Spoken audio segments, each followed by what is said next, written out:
Bem-vindos ao nosso Pode Sim. Hoje nós vamos para o capítulo 50 do livro A Grande Espera, no Santuário do Carmelo. Lembrando que o nosso livro, o livro que a gente está trabalhando aqui, ele tem 51 capítulos. Possivelmente concluiremos ele no nosso próximo encontro. Na verdade, o capítulo 51 é um pouco maior, vamos ver como é que a gente trabalha ele, mas o 50 é bem menor, certamente vamos concluir no capítulo de hoje. Para vocês que fazem parte dos 95% que ouvem o Pode Sim e não votaram, aproveite, estamos na última semana, não cai o dedo. Consultamos amigos espirituais, eles disseram que não vai cair o dedo de ninguém se votar, tá certo? Não há perigo, apenas vote, porque estamos aqui decidindo até a próxima semana o modelo do nosso próximo, dos nossos próximos programas Pode Sim. Bem, deixemos de conversa e vamos ao capítulo 50. Para quem não lembra, os nossos amigos, Marcos, Lisandro, Josafá, Joel e outros estavam a caminho do Santuário do Carmelo, um monte famoso que tem muitas histórias aí registradas no Antigo Testamento, tá certo? O último programa foi sobre um encontro com outros companheiros de um outro grupamento essênico, possivelmente o de Qumran, e aí a gente viu que eles já estavam com uma série de problemas, estavam comprometidos, estavam fazendo o famoso culto à riqueza hoje, que já chegou ao extremo, e aí não teriam condição de acompanhá-los naquelas tarefas. Bem, esse foi o Pode Sim anterior, o 40, estamos no 41. Eles chegam próximo ao Monte Carmelo. E aí Marcos descreve o santuário, quando ele diz o santuário assemelhava-se à modesta habitação comum e nada apresentava exteriormente que se lhe revelasse a posição sagrada. Comecemos aqui com uma reflexão que precisa ser ouvida com o coração, tá certo? À medida em que a gente entende, a atividade, vou falar da atividade espírita, e aqui estávamos falando da atividade dos essênios, mas toda e qualquer atividade que tem por finalidade a nossa espiritualização, é importante observar algumas características, Uma delas acabou de ser dita, quer dizer, era um local pequeno e modesto. E quando a gente fala modesto, não estamos falando que tem que ser sujo, feio, mal cuidado, etc, etc, etc, nem o extremo, de uma falsa humildade, falsa porque compreendida como sujeira, desorganização e etc, mas também não precisamos, com a desculpa de homenagear a Deus ou aos espíritos, irmos para o excesso do luxo, porque muitas vezes é o desejo da nossa vaidade, tá certo? Então, é interessante isso, quer dizer, o santuário, um dos santuários, um dos grupamentos essênicos preparados para entender a mensagem do Cristo, além, obviamente, do grupamento do Lisandro, foi o Cristo que foi lá, ainda adolescente, importante que a gente não esqueça isso, o Carmelo também, o santuário do Monte Carmelo, que se caracterizava também por essa simplicidade. O que é que isso tem a ver com o Espiritismo? O que é que Kardec diz? Então, a gente tem essa referência dos essênios, a gente tem uma referência ainda mais valiosa para nós, cristãos, que, de todas as denominações, que respeitamos, que vemos na figura do Cristo um verdadeiro mestre, que o Cristo também não teve muitos discípulos próximos. O que eu quero dizer é o seguinte: o grupo que Jesus trabalhava, o processo evolutivo, o processo educativo mais direto, era um grupo pequeno. Estamos falando aí de 12 apóstolos, e talvez, uma pessoa ou outra, eventualmente alguém devia se juntar a um grupo, passar um período, mas estamos falando de 12 apóstolos, aquelas pessoas que de fato estavam ali constantemente com ele. Por que isso é importante? Porque nós vamos falar uma coisa que Kardec coloca no livro dos Médiuns, já no final, onde ele fala da organização dos centros espíritas. E sabe o que Kardec sugere? Um doce feito de fluido espiritual para que não engorda, né? E é mais delicioso para quem acertar. O que é que Kardec fala a respeito do tamanho dos grupos espíritas? Kardec vai explicar uma série de questões que estão embutidas no que eu disse. Quer dizer, num grupamento pequeno ocorre afinidade espiritual, ocorre integração maior entre os encarnados e, consequentemente, entre os desencarnados. Num grupamento menor, nós temos menos espaço para calúnia e para intriga, porque as pessoas se conhecem, são próximas, tem uma possibilidade real de desenvolver relações verdadeiras. Como consequência direta e imediata, nos grupamentos grandes, tudo isso fica muito mais complicado. Kardec vai colocar que as melhores comunicações sempre foram nos grupos pequenos, né? Ele chamava de reuniões íntimas, reuniões familiares, né? Feitas ali, né, em casa das famílias, com poucos convidados, na sala ali, né? Na sala de visita com poucos convidados e convidados próximos. Isso é fundamental, porque para que tenhamos fenômenos mediúnicos mais interessantes, é preciso criar esse ambiente. Se a gente fizer um rápido retrospecto na própria história do Espiritismo, veremos que as grandes obras foram recebidas em grupamentos pequenos, né? Em grupamentos pequenos, no Brasil e no exterior. Então, vamos para Kardec. O que é que Kardec diz além disso? Ele vai falar que a própria administração é mais fácil, né? Óbvio. Se a gente tem uma sala alugada, ou se a reunião é na garagem da casa de alguém, num ambiente adequado, né, do ponto de vista físico mais pequeno, tudo é fácil, né? A conta de luz é mais fácil, o aluguel é mais fácil caso haja, a limpeza é mais fácil, quer dizer, qualquer coisa que venha a ser necessário, com uma pequena reunião se resolve. Kardec vai ser um pouco mais rigoroso do que eu estou sendo aqui, tá certo? Por favor, quem tem interesse nesse tema, leia, porque é importante ter essa reflexão, né? E nós estamos falando do futuro, tá certo? O que já está, já está. Kardec vai falar o seguinte, que o ideal do centro espírita é que ele tenha de 15 a 20 pessoas. Livro dos Médiuns, consultem.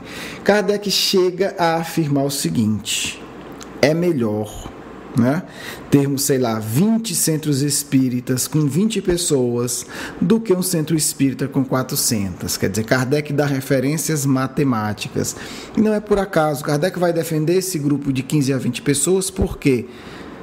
Porque nesse grupo é possível isso, né? Cristo colocou, né, elegeu 12. Kardec, que fundou, estruturou e coordenou como presidente, apesar de não querer, mas era sempre reeleito, né? Se eu tivesse lá, eu tinha votado nele com certeza. A Sociedade Paraense de Estudos Espíritas, às vezes havia tensão, porque muitos membros empolgados queriam entupir de gente, aceitar sócios de tudo que era canto e jeito. Kardec sempre segurou com rigor, né, o número de sócios, né, de integrantes da Sociedade Parisiense. Por quê? Porque a obra do Espiritismo é a obra da transformação íntima. E esses ambientes mais tranquilos, com mais sintonia, mais integrados, favorecem. Não estou dizendo que se tiver tudo está automático, mas eles são, segundo defende Kardec, parece que o Cristo também, né, muito mais favoráveis ao processo de integração, de conhecimento e de transformação íntima. Claro, não estou falando de instituições de trabalho social, que de acordo com a estrutura, as características, precisam ser grandes muitas vezes, né? Aí falando do ponto de vista da administração, você muitas vezes precisa de uma estrutura maior para ter escala, né? Às vezes você precisa de um hospital que vai atender determinadas necessidades, vai precisar de equipamentos caríssimos. Você não tem sentido ter equipamentos caríssimos para atender um número ínfimo de pessoas, tá? Então não estou falando disso. Estou falando de grupamentos em que a prioridade é o processo da evolução espiritual, da prática do bem, da autotransformação, da caridade, né? Entendida como o Livro dos Espíritos. benevolência para com todos, indulgências para imperfeições alheias e perdão das ofensas. Então, são esses grupos mais simples, menores, favorecem.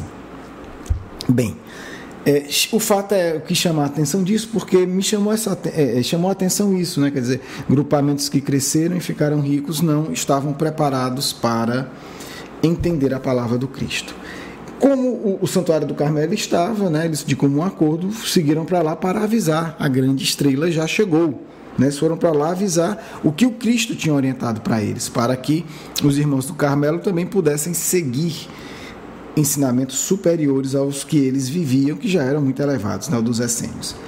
O fato é que quando eles chegam lá, Marcos levava Lisandro, né, numa pequena carroça, uma carroça pequena, modesta, né, e eles chegam, se aproximam, e Marcos vai avisar Lisandro, que parece estar dormindo, quando Marcos se dá conta e vê que Lisandro está desencarnado. Né? Temos aí a desencarnação do nosso querido Lisandro. Né? E aí Marcos chama os amigos, avisa. Vou ler aqui um pequeno trecho para a gente observar a reação desses espíritos. Né? Como vocês acham que eles reagiram? Vou deixar a pergunta no ar. Os companheiros circundaram a carriola, né, a carroçazinha. Mal acreditavam no que viam. Espíritos forjados nas lutas vergaram-se ao peso da provação inesperada. Os olhos claros de Marcos banhavam-se na dor incontida. De seu coração saíam-lhe dolorosas interrogações. Né? Que interrogações eram? Por que Lisandro os deixara no momento em que mais precisavam dele? Né?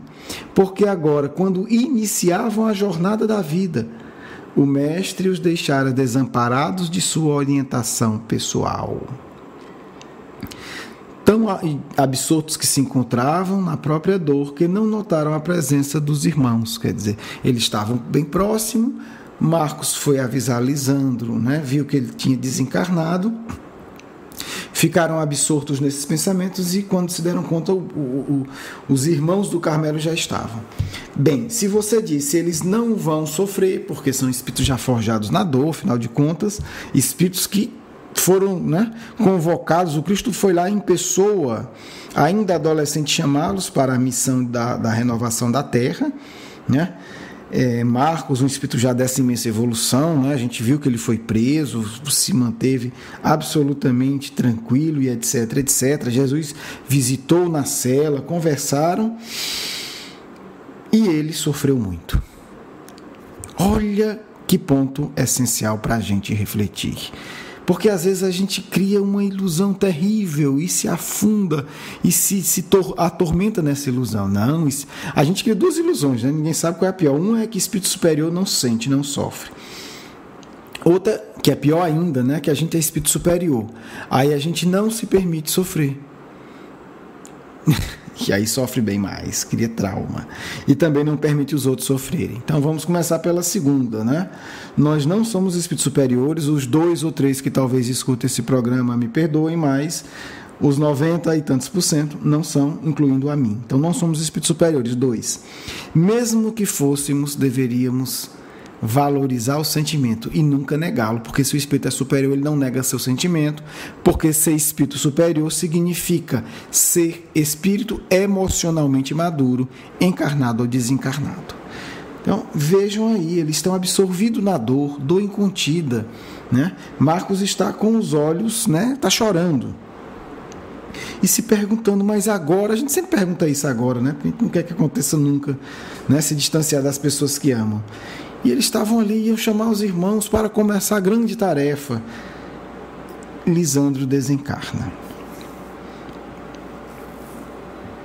Eles pegam o corpo, os irmãos chegam, né, levam até a pequena habitação lá do Santuário do Carmelo, colocam o corpo e aí unem os corações em cânticos de submissão aos desígnios de Deus.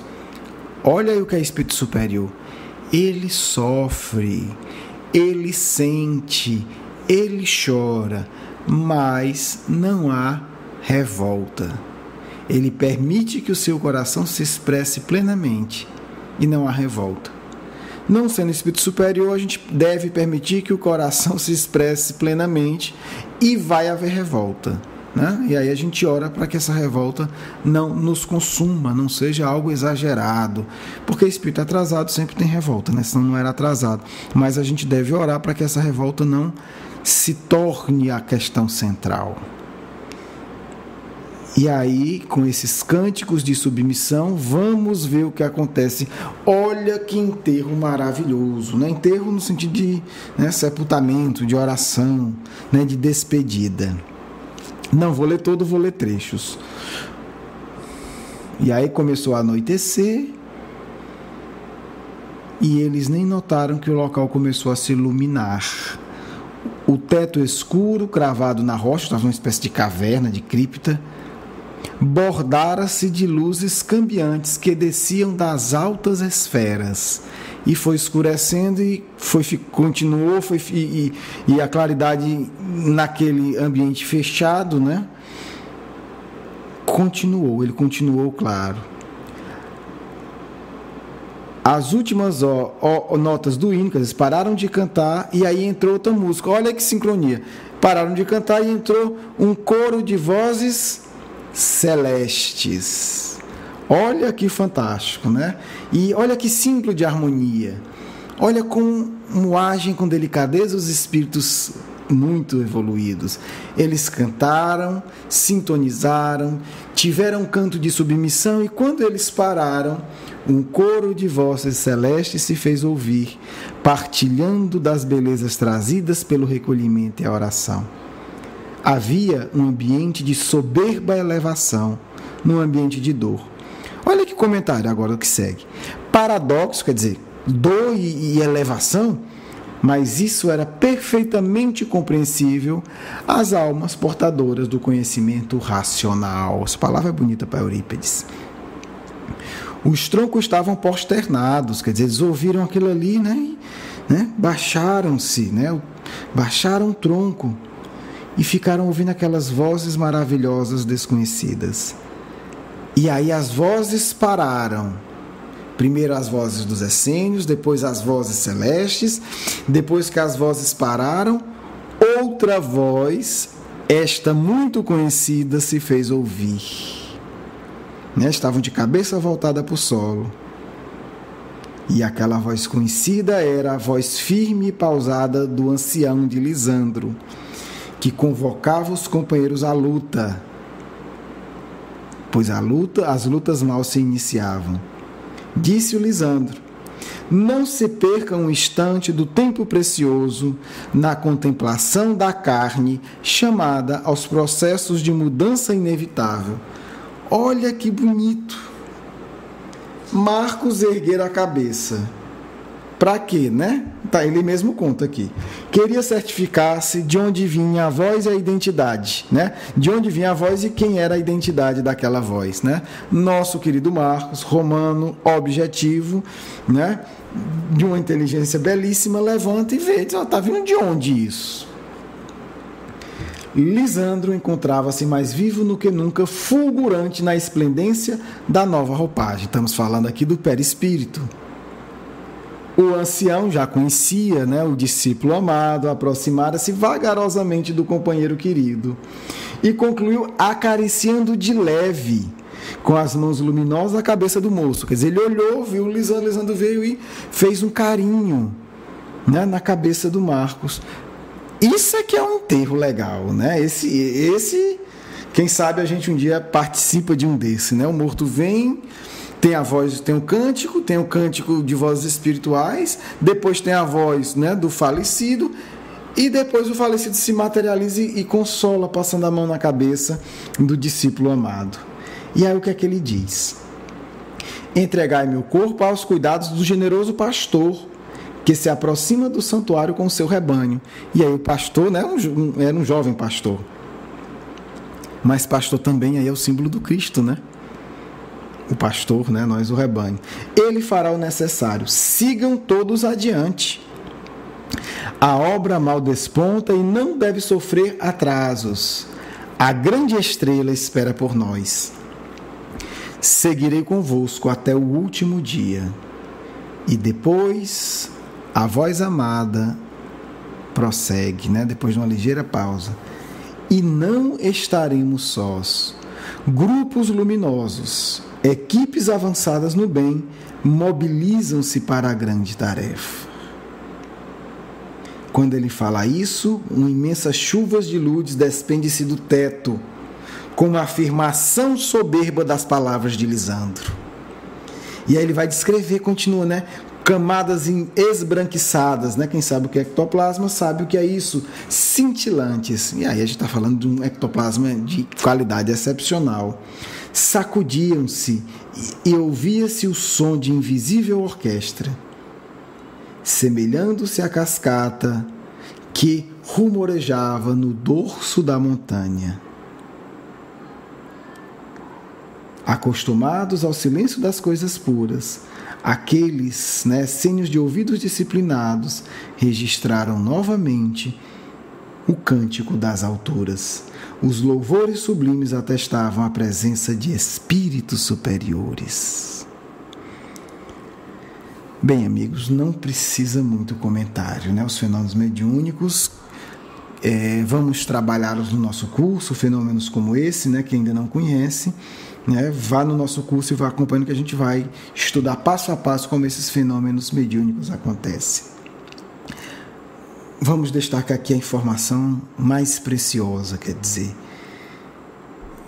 o suporte espiritual imenso que é dado aos espíritos superiores às tarefas do Cristo. Por isso não precisamos de grandes estruturas exteriores, precisamos de corações educados. Você não precisa, meu amigo, construir um centro espírita para 1000 pessoas, mas nós precisamos construir um centro espírita no nosso coração capaz de amar e, portanto, abrigar mais de 1000 pessoas.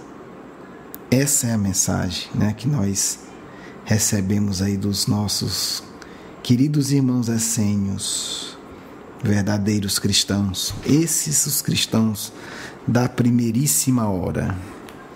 Bem, nos despedimos, espero que as reflexões tenham sido válidas, Vamos abrir, como sempre, o nosso Evangelho ao acaso para nos preparar para a nossa mensagem final, no grupo de hoje. Caiu aqui aberto ao acaso, capítulo 19, a fé transporta montanhas, Caiu bem no começo, poder da fé. Quando veio até o povo, o homem se aproximou dele, lançando-se-lhe de joelho aos pés, e lhe disse: Senhor, tende piedade de meu filho, que está lunático e sofre muito, porque cai frequentemente no fogo e frequentemente na água. Eu o apresentei aos vossos discípulos, mas não puderam curá-lo. E Jesus respondeu dizendo: Ó raça incrédula e depravada, até quando estarei convosco? Até quando vós sofrerei? Trazei-me cá esta criança. E Jesus, tendo ameaçado o demônio, ele saiu da criança, e a criança foi curada no mesmo instante. Então os discípulos vieram encontrar Jesus em particular e lhe disseram: Por que não podemos nós outros expulsar esse demônio, esse espírito necessitado? Jesus lhes respondeu: É por causa da vossa incredulidade, porque eu vos digo em verdade, se tiverdes fé como um grão de mostarda, direis a essa montanha: transporta-te daqui para ali, e ela se transportaria, e nada vos seria impossível.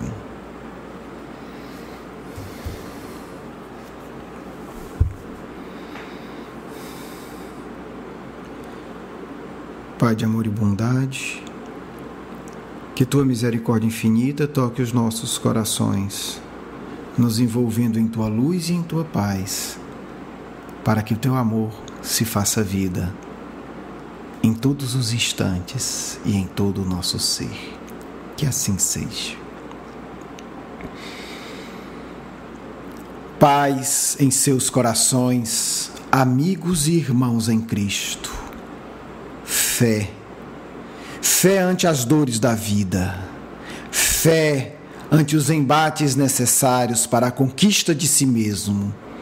Fé que dá a coragem de ação para que se extirpe da terra as loucas crenças do materialismo que desestrutura a organização social e a organização psíquica dos seres, porque a verdadeira sanidade funda-se na aceitação profunda da própria imortalidade, na existência de um Deus justo e eterno, e na certeza de que o amor é a força regeneradora mais poderosa do universo. Irmãos, caminhamos para o encerramento de nossos estudos, muito em breve. Falamos o que aprendestes com Eurípides Barçanufo, o jovem Marcos, ao refletir sobre sua vida, ao ver a sua busca pela vitória espiritual dele e da humanidade. O que estáis dispostos a fazer, caro irmão em Cristo? Sejamos nós aqueles que hoje, na última etapa do processo de regeneração da Terra, estejamos mais do que nunca dispostos ao trabalho do bem. Sejamos nós aquele que, esquecendo o egoísmo excessivo, a vaidade exacerbada, nos prostemos em espírito e aceitemos as dores da vida com as mãos ocupadas no bem, com o coração submisso ao mais alto e com a mente voltada para o Mestre de Nazaré. Que seja o exemplo de Marcos, que seja a luminosa aparição de Lisandro, não apenas um evento do passado longínquo, mas o exemplo para ser seguido ante o enfrentamento da dor. Deus nunca deixa sem consolo o coração que humildemente se submete às suas leis.